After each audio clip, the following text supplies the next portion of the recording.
I won millions in the lottery, but I kept it secret.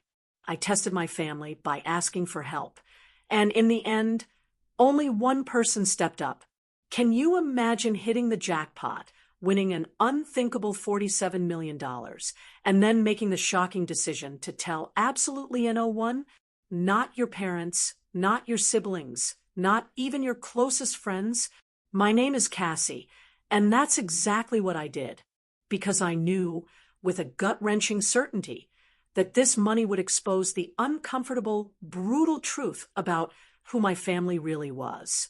Stick around, because my story isn't just about a lottery win.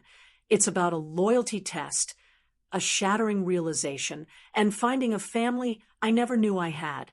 Before that fateful Tuesday, my life was, well, painfully ordinary.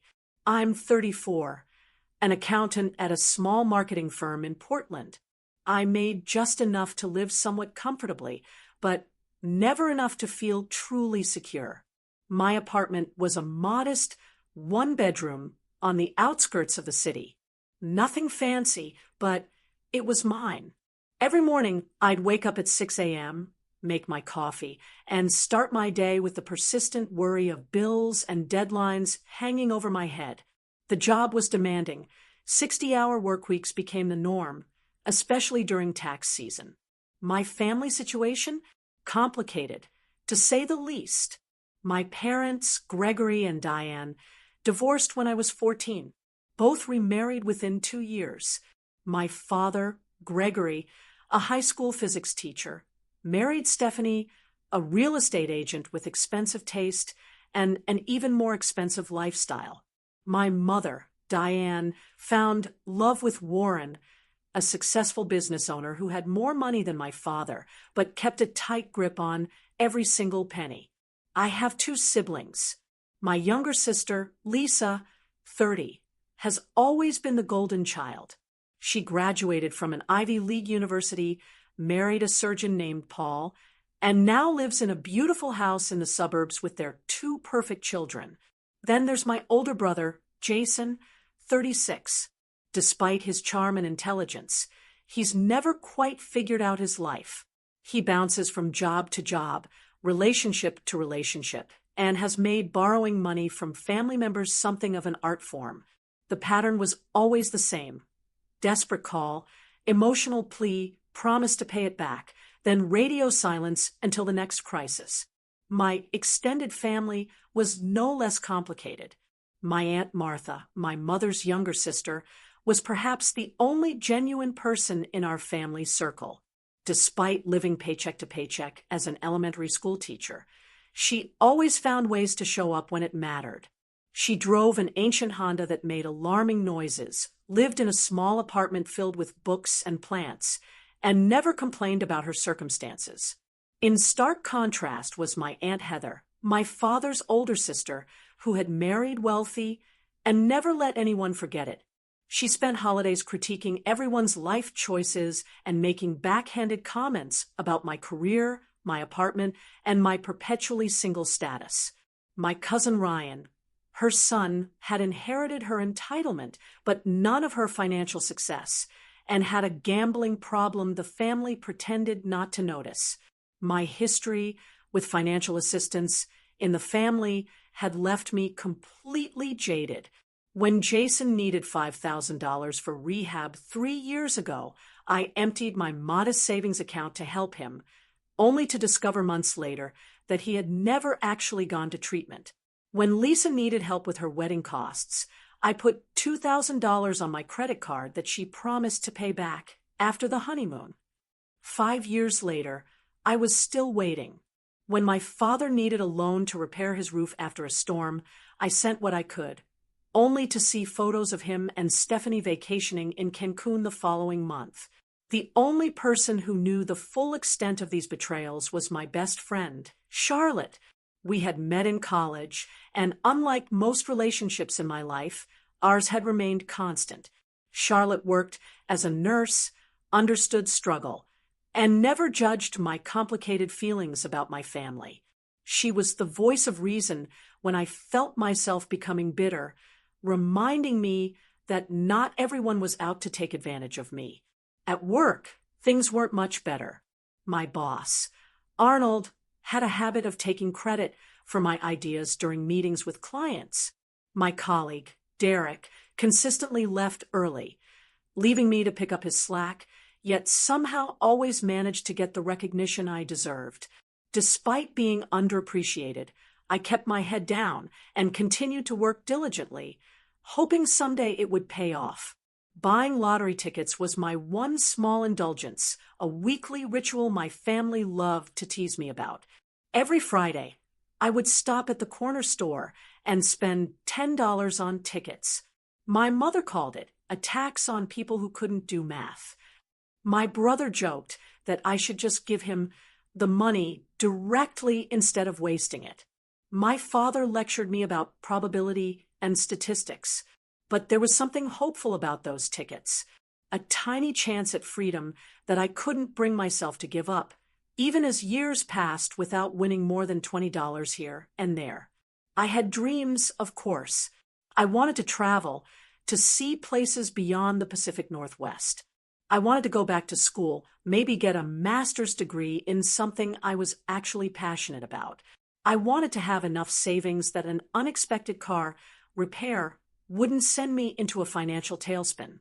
But these dreams seemed increasingly distant as I approached my mid-30s, still paying off student loans and carrying a small but persistent credit card debt that never seemed to diminish despite my careful budgeting.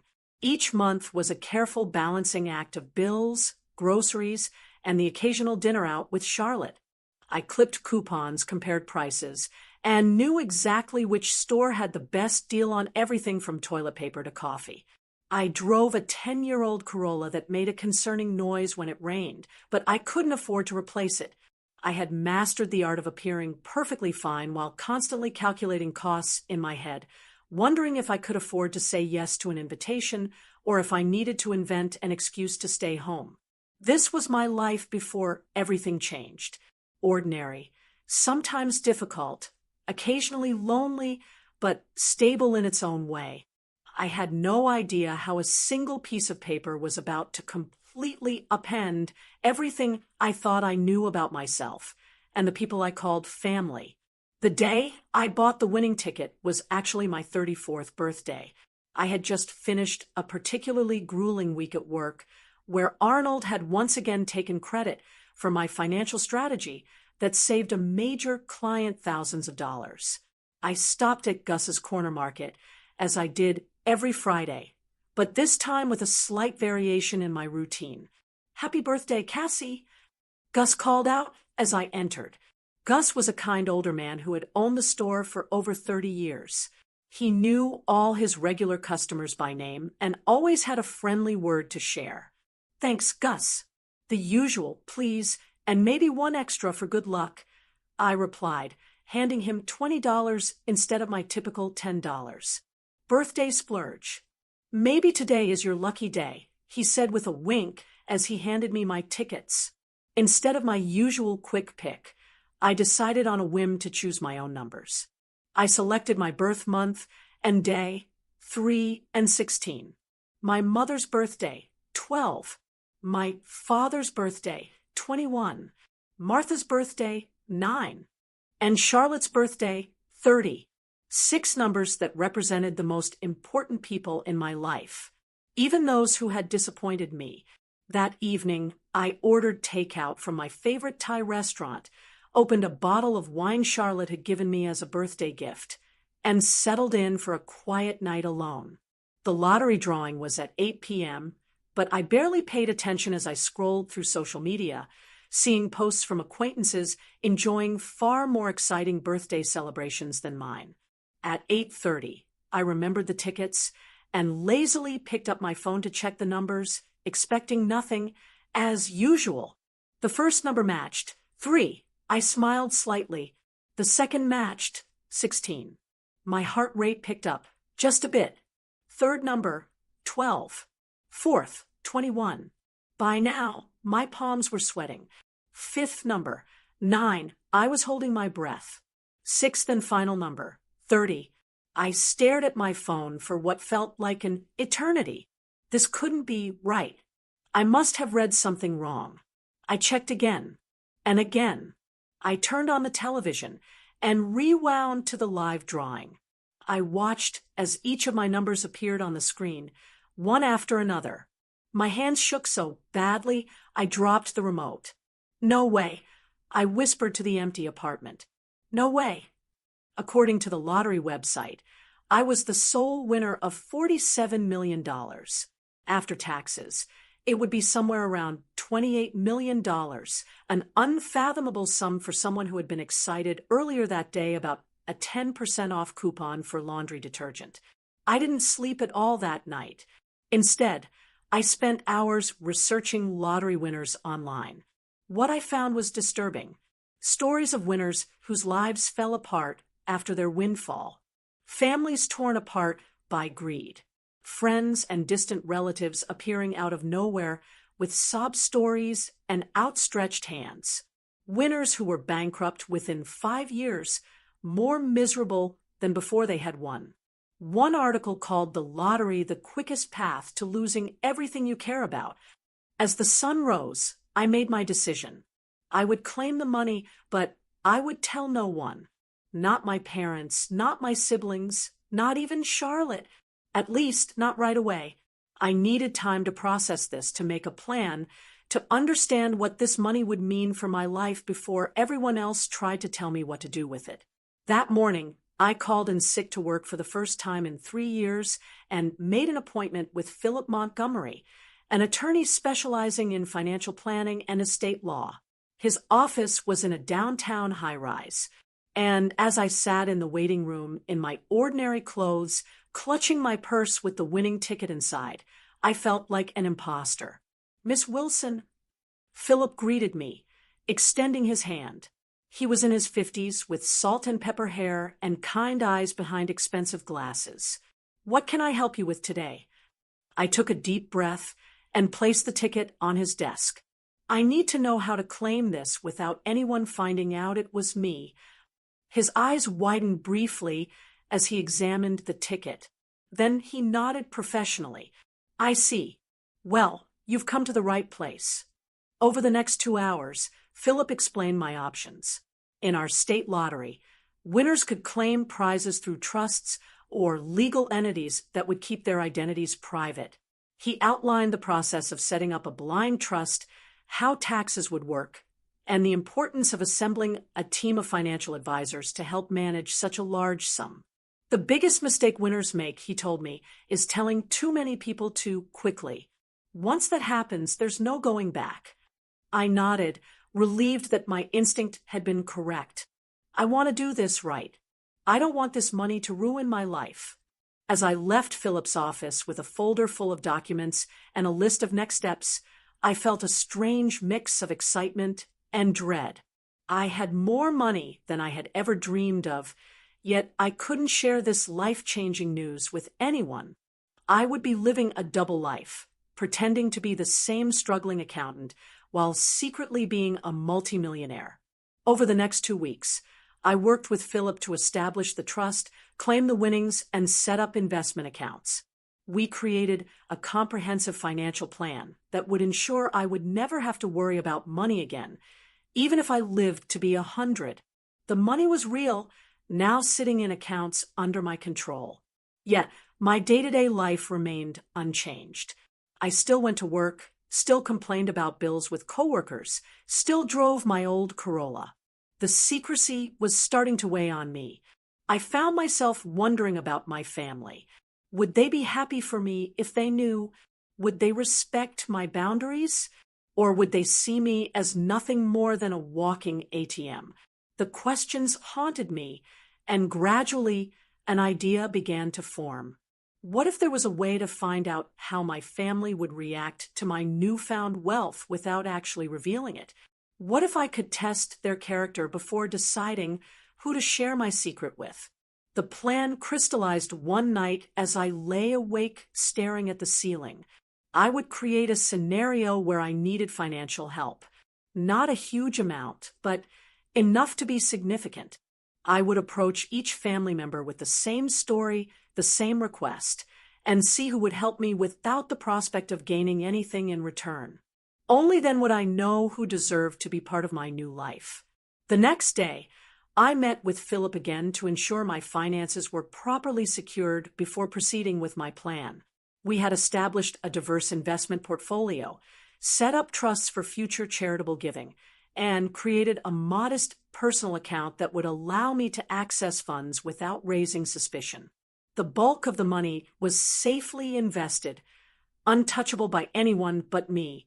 "Everything is in order, Cassandra," Philip assured me, sliding a folder across his polished desk. "Your financial future is secure. You could stop working tomorrow if you wanted to." The thought was tempting, but I knew an abrupt lifestyle change would raise questions I wasn't ready to answer. "I think I'll stay at my job for now," I replied, "at least until I figure some things out." That evening, I invited Charlotte over for dinner. As we sat on my small balcony with glasses of wine, I decided to share part of my plan with her. I couldn't keep everything bottled up, and I trusted her more than anyone. "I'm thinking about conducting a sort of experiment with my family," I began carefully. Charlotte raised an eyebrow. "What kind of experiment?" I took a deep breath. "I'm going to tell them I lost my job and need financial help just to see who actually cares enough to help me when I need it." Charlotte's expression shifted from curiosity to concern. "Cassie, that seems manipulative. Why would you do that?" "Because I'm tired of being the only one who helps when others need it," I said, not quite meeting her eyes. "I want to know who would be there for me if the tables were turned." "But lying to test people, that doesn't sound like you," Charlotte said, setting down her wine glass. "Why not just ask them how they feel about you? Have an honest conversation." I laughed without humor. "Right, because my family is so great at honest conversations. You know how they are, Charlotte. You've seen how they treat me. Still, this feels wrong. What are you trying to prove?" "I'm not trying to prove anything," I insisted, though that wasn't entirely true. "I just want to know who actually cares about me versus who sees me as a resource." Charlotte shook her head. "I think you're going to hurt yourself more than anyone else with this. But I know that look in your eye. You've already made up your mind." She was right. I had spent that day crafting my story, making sure it was believable, but not so dramatic that it would raise suspicion. I would tell everyone that the marketing firm I worked for had suddenly shut down after losing its biggest clients. I would say I needed $5,000 to cover rent and medical expenses until I found a new position. It was a significant amount, but not outrageous, and certainly not beyond the means of most of my family members. I made a list of everyone I would approach: my mother Diane and stepfather Warren, my father Gregory and stepmother Stephanie, my sister Lisa and her husband Paul, my brother Jason, my Aunt Martha, my Aunt Heather, and my cousin Ryan. 10 people, all of whom had turned to me for help at some point, all of whom I had supported, either financially or emotionally, when they needed it. The next day, I practiced my story with Charlotte, who reluctantly agreed to help despite her misgivings. "You need to sound genuinely distressed, but not desperate," she advised, "and have specific details ready about the company closing. They might ask questions." I nodded, taking notes. "I'll say the CEO had been embezzling funds, and the company is under investigation. That would explain why it happened so suddenly and why I might not get my final paycheck." "And what about your job search?" "They'll ask about that. I've been applying everywhere, but the job market is tight, especially for specialized accounting positions. I have some interviews lined up, but nothing definite yet. And my emergency fund is depleted from some recent medical tests." I had thought through every detail, creating a scenario that would elicit sympathy without raising too many questions. As I finalized my plan, I felt a twinge of guilt. Was Charlotte right? Was this manipulative and wrong? But then I remembered all the times I had emptied my savings to help these same people, often at great personal cost, and my resolve strengthened. This wasn't just about testing them. It was about protecting myself and my future. I made a prediction list of how I thought each person would respond. My mother would probably offer some help, but less than I needed. My father would lecture me about financial responsibility, but might send a small amount. Lisa would claim she couldn't help due to the kids' expenses. Jason would definitely say he had no money. Warren and Stephanie would refuse outright. Aunt Heather would judge me for my poor life choices. Cousin Ryan would promise help that would never materialize. The only person I had real hope for was Aunt Martha. Despite having the least to give, she had always been the most generous with what she had. But even with her, I tried to keep my expectations low. $5,000 was a lot of money for a public school teacher living alone. The plan was set. Over the next week, I would reach out to each family member individually, tell them the same story, and see who stepped up. Only then would I decide who deserved to know about my lottery win.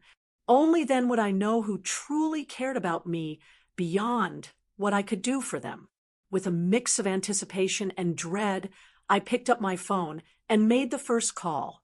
It was time to find out who my real family was. I decided to call my mother first. Diane had always prided herself on being a nurturing parent, frequently reminding us how she had sacrificed her own dreams to raise her children. If anyone would help, I thought it would be her. My hands trembled slightly as I dialed her number. She answered on the third ring, sounding distracted. "Hi, Mom," I said, intentionally making my voice sound strained. "Cassie, is everything okay? You sound upset." I launched into my prepared story, telling her about the company suddenly closing, the lost wages, and my precarious financial situation. As I spoke, I could hear her breathing change, growing more concerned with each detail. "Oh, honey, that is terrible," she said when I finished. "Have you applied for unemployment? What about your emergency fund?" I explained that unemployment would take weeks to process, and that my emergency fund had been depleted by recent medical tests for some concerning symptoms. I didn't specify what the symptoms were, allowing her imagination to fill in the blanks. "I hate to ask this, Mom, but I need help. About $5,000 to cover rent and medical bills until I can find something new. I promise I'll pay you back as soon as I can." There was a long pause on the other end of the line. "Oh, Cassie, Warren and I just put a down payment on the lake house. We are pretty cash poor right now." Her voice took on a slightly defensive tone. "Have you asked your father? Or Lisa? Paul makes good money at the hospital." I was hoping to avoid asking Dad. I said truthfully, "And Lisa has the kids and their private school tuition." "Well, let me talk to Warren and see what we can do," she said finally. "But I can't promise anything. You know how tight he is with money, especially when it comes to, I did know. Warren had never considered me his responsibility, making it clear from the beginning that his money was for my mother and any children they might have had together. They never did. "Sure, Mom. Just let me know as soon as you can. The rent is due next week." "I will, honey. And I'm so sorry about your job. These things always work out for the best, though. Maybe this is a sign you should look at changing careers to something more stable." After hanging up, I noted her response in a journal I had started for this purpose. She had expressed concern, but immediately looked for ways to pass the responsibility to someone else. She hadn't outright refused, but I suspected her conversation with Warren would conveniently result in them being unable to help. The next day, I met my father, Gregory, for coffee. I chose a public place, thinking he might be less likely to react negatively in such a setting. "You look tired," was his greeting as I sat down across from him. I gave him a weak smile and launched into my story. His face remained impassive as I spoke, occasionally nodding or frowning at certain details. When I finished by asking for help with the $5,000, he leaned back in his chair and crossed his arms. Cassandra, I have always taught you about financial responsibility. He began, slipping into his teacher voice. This is exactly why I told you to keep 6 months of expenses saved at all times. What happened to that plan? Life happened, Dad. I replied, trying to keep the frustration out of my voice. Medical bills, car repairs. Not everyone can afford to set aside that much money. He sighed heavily. And now you expect others to bail you out? What about your spending habits? Do you really need that apartment in that neighborhood? What about your cable subscription and those streaming services?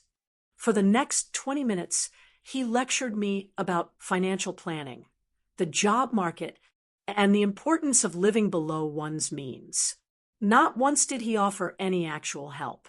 I would love to help you, Cassie, but Stephanie and I are focusing on our retirement right now. We can't afford to dip into those funds. It would be financially irresponsible. He patted my hand patronizingly. This will be a good learning experience for you. Sometimes we need to hit rock bottom before we make necessary changes. I nodded, fighting back tears that were only partly for show. Even expecting this response, it hurt to hear him dismiss my needs so easily. My sister Lisa was next. I drove to her beautiful suburban home on a Saturday afternoon. Her husband, Paul, was golfing, giving us privacy to talk. Cassie, what a surprise, she exclaimed when she opened the door. The kids are at their swimming lessons. Come in. Her house was immaculate, with expensive furniture and framed professional family photos on every wall. As we sat in her gourmet kitchen, sipping lattes from her commercial-grade espresso machine, I told her about my situation. Oh my God, that is awful. She gasped, reaching across the granite island to squeeze my hand. I can't believe they would just close like that. Poor you. Her sympathy seemed genuine, and for a moment I felt hopeful. Then I mentioned needing to borrow $5,000. Oh, she said, her expression shifting slightly. Well, this is actually not a great time. We just bought the new Audi last month, and the kids' tuition was due. Plus, we are redoing the master bathroom. She glanced around nervously. Paul handles most of our finances, and he is really strict about our budget. I understand, I said quietly. I wouldn't ask if I wasn't desperate. I know, she said quickly. Let me talk to Paul and see what we can do. Maybe we can help with a smaller amount. Or maybe you could move in with us temporarily. The guest room is being used for storage right now, but we could clear it out. I thanked her for the offer, but explained that moving would be difficult with my job search centered in the city. She promised to call me after speaking with Paul, but the way she avoided eye contact told me all I needed to know. My brother Jason was perhaps the most disappointing. After sending him a detailed text about my situation, he responded with a brief message. That sucks, sis. Really tight. Right now, myself. We'll call you later. He never did. My follow-up messages went unanswered, and when I tried calling him directly, the calls went straight to voicemail. This from the same brother who had borrowed thousands from me over the years, always with tearful promises of repayment that never materialized. My stepmother Stephanie was blunt when I called her, not bothering with even a pretense of sympathy. Cassandra, I'm sure this is difficult, but Warren and I are not in a position to help.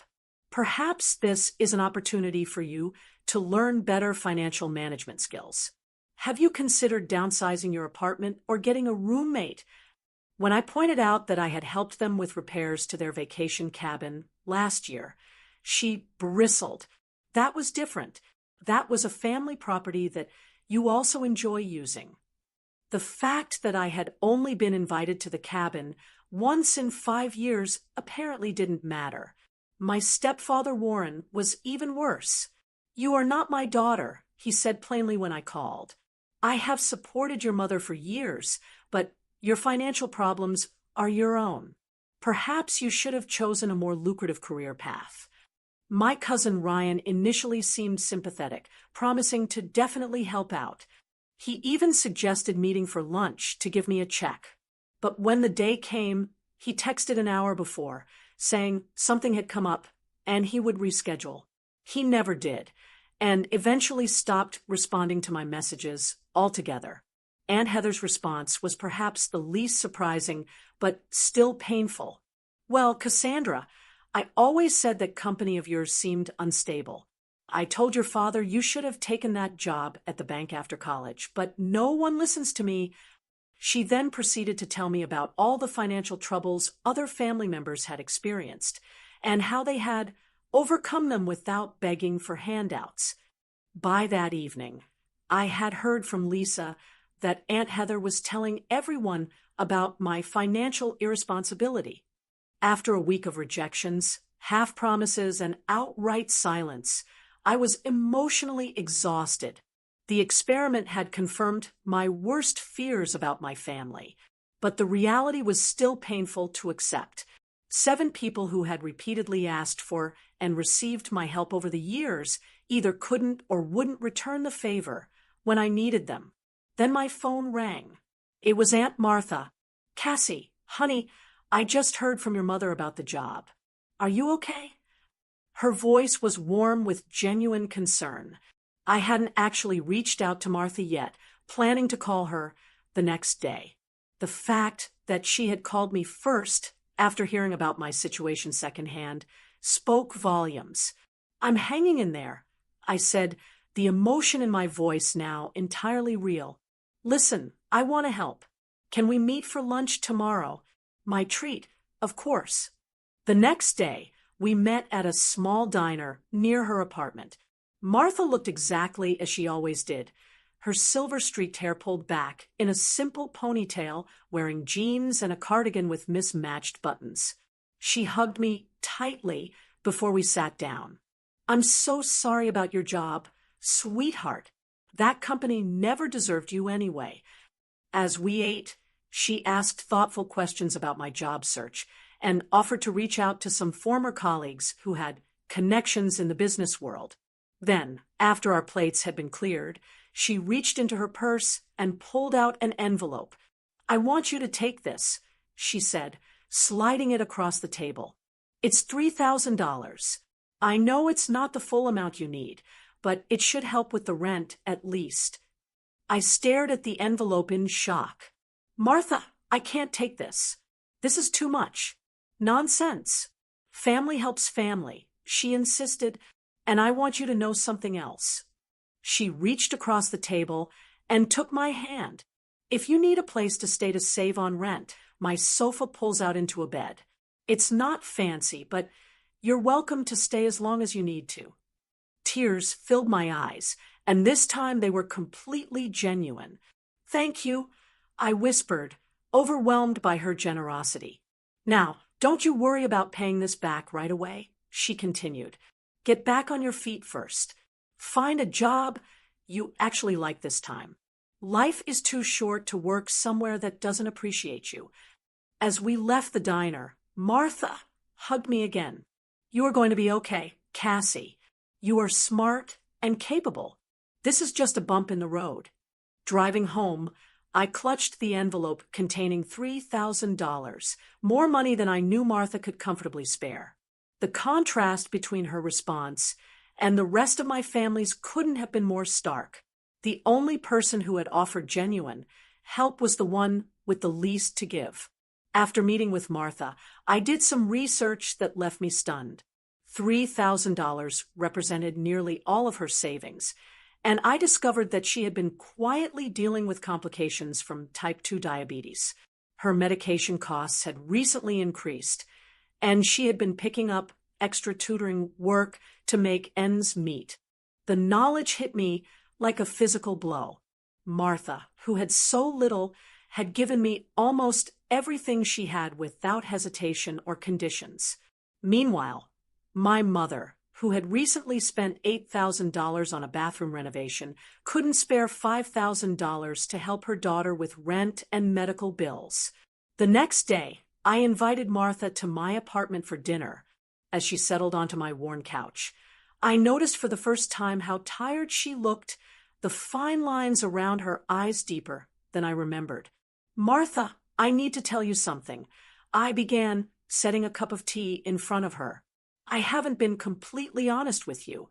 Her expression remained open, curious rather than concerned. "What is it, honey?" "I didn't lose my job. The company is fine. I still have my position." The words tumbled out quickly. I made up the story to see who in the family would help me if I needed it. Martha was quiet for a moment, then nodded slowly. "I see. Are you angry with me?" I asked, suddenly afraid of losing the one genuine relationship I had discovered through this experiment. She considered the question. "No, not angry. Sad, maybe. Sad that you felt you needed to test people this way." She took a sip of her tea. "But I understand why you did it. Our family has not always been kind to you. You were the only one who offered to help." I told her. Everyone else had excuses or just ignored me entirely. Martha sighed. "People show you who they are when giving becomes inconvenient. I learned that lesson the hard way myself." "What do you mean?" She set down her cup and folded her hands in her lap. "My ex-husband, Robert, did I ever tell you why we really divorced?" I shook my head. The family story had always been vague. Something about growing apart. I came into a small inheritance when my grandmother died, about $50,000. Not a fortune, but significant for us at the time. Robert immediately had all these plans for the money, mainly investing in his friend's business ventures. She smiled ruefully. "I wanted to save it for our future, maybe buy a small house eventually. We fought about it for months." "What happened?" "One day, I discovered he had forged my signature and withdrawn most of the money. By the time I found out, it was gone, invested in a restaurant that failed within a year." She shook her head at the memory. "When I confronted him, do you know what he said? That it was our money, not just mine, and he had as much right to it as I did, as if my name on the inheritance meant nothing." I was shocked. I had no idea. The family preferred the growing apart story, less messy. She reached for my hand. "The point is, I learned that some people see you as a resource rather than a person, and it's a painful lesson." "I'm so sorry that happened to you," I said, squeezing her hand. "It was a long time ago, but it taught me something important about money in relationships." She looked at me intently. "Money doesn't just reveal who others truly are, Cassie. It reveals who we are, too. How we use it, how we share it, how we talk about it. It's a powerful mirror." Her words resonated deeply. In that moment, I made a decision. "Martha, there is something else I need to tell you. Something big." I took a deep breath. "I won the lottery 3 weeks ago. $47 million. Her eyes widened, but she remained silent, waiting for me to continue. "I haven't told anyone else. Not my parents, not Lisa or Jason, not even Charlotte. You are the first to know." "Oh, Cassie," she breathed. That is life-changing." "I know. And that's why I did this test. I needed to know who would be there for me without knowing about the money." Martha nodded slowly. "I understand that. But what will you do now?" "That's what I'm trying to figure out. The money is secure, and I have good financial advisors, but I don't know how to handle the family." Martha considered this. "You know, you don't owe anyone anything, Cassie. Not even me. But I want to help you." I insisted. "Your medical expenses, a better apartment, whatever you need." She smiled gently. "I don't need anything from you, sweetheart. I am happy with my life. My apartment is small, but it's full of things I love. My car runs most of the time. I have my students and my books, and now this wonderful secret with my favorite niece. She patted my hand. Just knowing you are secure and happy would be enough for me. Her selflessness brought tears to my eyes. Here was someone who had given me almost everything she had when she thought I needed it, and now was asking for nothing in return when she knew I had millions. As we continued talking into the night, the contrast between Martha and the rest of my family became even more stark. While I had been conducting my experiment, word had spread through the family about my supposed financial troubles. Instead of prompting concern, it had mainly generated gossip and judgment. My phone buzzed with a text from my mother. "Heard you asked Lisa for money, too. You should have told me you were asking everyone. Feels like you're playing us against each other." Another came from my father. "Stephanie tells me you've been calling everyone for handouts. This is exactly the kind of irresponsible behavior I warned you about." The family had turned my request for help into evidence of my character flaws rather than an opportunity to show compassion. And in doing so, they had revealed everything I needed to know about the true nature of our relationships. The morning after my conversation with Martha, I met with Philip to discuss my long-term financial plans. Now that I had clarity about my family relationships, I could make decisions about my future with open eyes. "I want to set up a trust for my Aunt Martha," I told him, "something that will cover her medical expenses and provide her with a comfortable retirement, but in a way that feels like a gift rather than charity. She is very proud." Philip nodded, making notes. "We can structure it as a family trust that provides a monthly stipend. She wouldn't have to manage a large sum all at once, which can be overwhelming for someone not used to wealth." "Perfect. And I want to buy her a small house near wherever I decide to live. Nothing extravagant, just comfortable and accessible for someone with health issues." We spent the next hour discussing investment strategies, charitable foundations, and my own living situation. I had decided to give notice at my accounting job and focus on establishing a nonprofit organization aimed at helping elderly people living alone, inspired by Martha's situation and the many others like her. "What about the rest of your family?" Philip asked cautiously. "Do you plan to tell them about the winnings?" I shook my head. "Not right now. Maybe not ever. But I do want to arrange a family meeting to clear the air about my financial troubles." Later that day, I called Charlotte and finally told her the truth about everything, the lottery win and the family experiment. After her initial shock, she understood why I had kept it secret. "So what now?" she asked. "Are you going to become one of those eccentric millionaires who still clips coupons and drives a beat-up car?" I laughed. "No, but I'm not going to suddenly start buying Bentleys either. I want this money to mean something, to do good. Starting with Martha. She deserves it." Charlotte agreed. "And what about everyone else? The ones who failed your test?" "I'm still figuring that out. I've called a family meeting for this weekend. I told them I have an important announcement." When Sunday arrived, I was surprised to see everyone show up at my apartment. My mother and Warren, my father and Stephanie, Lisa and Paul, even Jason, who had been ignoring my calls for weeks. Aunt Heather arrived with a disapproving frown already in place. Aunt Martha came last, giving me a secret smile as she entered. As everyone settled into my small living room, looking around with varying degrees of curiosity and judgment, I stood before them feeling strangely calm. "Thank you all for coming," I began. "I know there have been rumors going around about my financial situation, and I wanted to address them directly." My mother shifted uncomfortably. Jason suddenly became very interested in his phone. Lisa and Paul exchanged glances. "The truth is, I am fine. I have found a new job with better pay and benefits." This was technically true, as I had just appointed myself executive director of my new foundation with a modest salary. I will be transitioning to that position next month."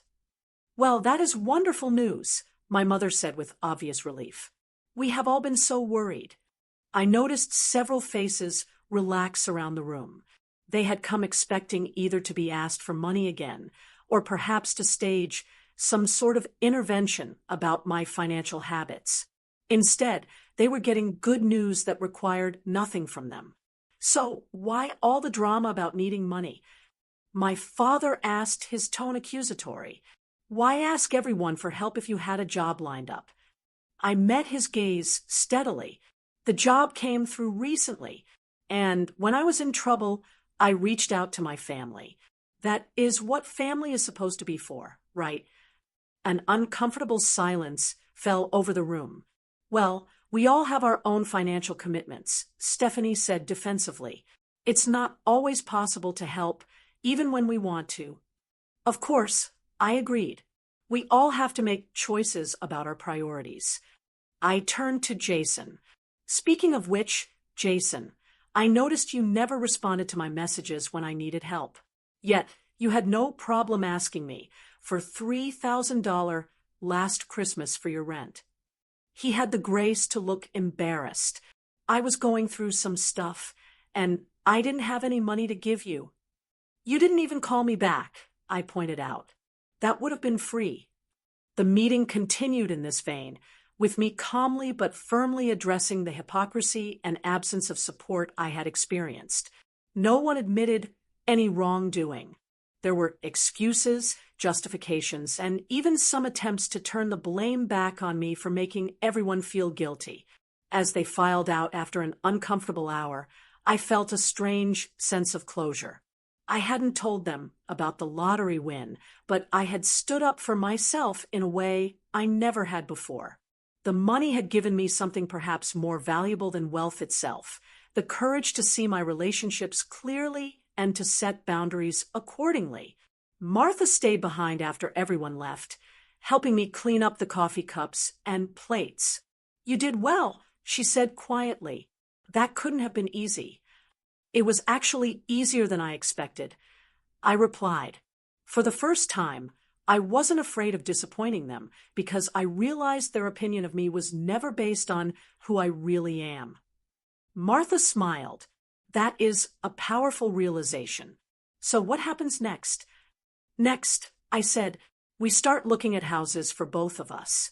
1 year later, my life was unrecognizable from the day I had first discovered those matching lottery numbers. I had moved into a beautiful but modest home in a quiet neighborhood with a garden that brought me joy each morning. Just 3 blocks away was Martha's new house, a single-story craftsman with wide doorways to accommodate her walker on the days her diabetes made walking difficult. My nonprofit organization, Second Family, had grown beyond my expectations. We provided companionship, home repairs, and financial assistance to elderly people living alone, with a special focus on those estranged from their families. The work was rewarding in a way my accounting career had never been, and we had already helped over 200 seniors in our city. Charlotte had eventually joined the organization as our outreach coordinator, bringing her nursing expertise and compassionate nature to our mission. She and I still had our weekly wine nights, though now they took place on my comfortable patio rather than in my cramped apartment. My relationship with my family had shifted into something more distant, but also more honest. I maintained occasional contact with most of them, polite birthday calls and holiday gatherings, but the pretense of closeness had fallen away. Without the expectation of emotional intimacy that had never actually existed, our interactions became less painful. None of them knew about my lottery winnings. As far as they were concerned, I had simply found success with my new career in nonprofit management. They seemed to accept this explanation without much curiosity about the details, which told me everything I needed to know about their interest in my life. There had been moments of temptation to reveal the truth, particularly when Jason called asking for money for a new business venture, or when Lisa complained about the cost of her kitchen renovation. But each time, I remembered the silence when I had needed help, and the choice became clear. Interestingly, there had been occasions when family members genuinely needed assistance. When my father had a minor heart attack and faced unexpected medical bills, I anonymously paid them through the hospital's patient assistance fund.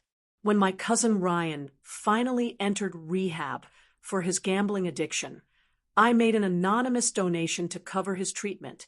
They never knew the source of these gifts, and I preferred it that way.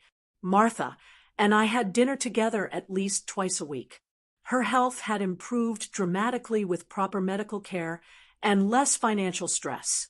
She had retired from teaching but volunteered at a literacy program 3 days a week, still sharing her love of books with children who needed it. "You know what still amazes me," she said one evening as we sat on her porch watching the sunset. "How differently everything could have turned out if you had announced your lottery win right away." I nodded, considering this alternate reality.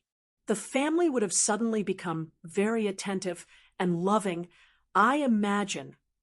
"And you would never have known what was real," Martha added. "That knowledge, painful as it was, gave you freedom." She was right. The experiment had been painful but illuminating. It had shown me who deserved a place in my life and who did not. It had revealed the true nature of relationships I had spent years trying to strengthen, despite their fundamental imbalance. The greatest lesson I had learned was not about others, but about myself. Before the lottery, I had defined my worth by what I could give to others, constantly trying to earn love through sacrifice and generosity. I had allowed myself to be used because I believed that was what family meant, what love required. Now I understood that real love, the kind Martha had shown me, didn't keep a balance sheet. It gave freely without expectation of return, but it also respected boundaries and dignity. It was honest and consistent, present in good times and bad. I had initially kept my winning secret out of fear, worried that money would corrupt my relationships. What I had not anticipated was how the secret would clarify them, instead stripping away pretense and revealing truth. The money had not changed who anyone was. It had simply illuminated who they had been all along. My life now was rich in ways that had nothing to do with my bank account. I had purpose through my foundation, genuine connection with Martha and Charlotte, and a hard-won understanding of my own worth that no external validation could shake. Perhaps most importantly, I had peace. The constant anxiety about finances that had been my lifelong companion was gone, but so too was the desperate need for approval from people incapable of giving it. I had built a life aligned with my values rather than my insecurities. Martha reached over and patted my hand, bringing me back to the present moment. "You did good, kiddo. Not just with the money, but with what you learned." I smiled at her, overwhelmed with gratitude for this woman who had shown me what family truly meant. I had a good teacher. As the sun dipped below the horizon, painting the sky in shades of pink and gold, I thought about the journey that had brought me here. From the shock of those matching numbers to the pain of rejection to the joy of creating something meaningful with my unexpected fortune. The money had changed my life, yes, but not in the ways I had initially feared or hoped. It had simply given me the freedom to see clearly and choose wisely. The most valuable thing I had gained had nothing to do with millions in the bank. It was the understanding that the people who deserve a place in your life are not those who are there when you have everything to give, but those who stay when you have nothing to offer but yourself. Have you ever had to test someone's loyalty in your life, even unintentionally? What did you learn from that experience? Tell me what you think. I really want to know. Share your stories in the comments below, and know that your story matters too. Don't forget to like this video and subscribe if you'd like to hear more real-life lessons that might change your perspective. Thank you for listening. And remember, Sometimes the greatest strength comes from knowing exactly who you are, especially when others show you who they are.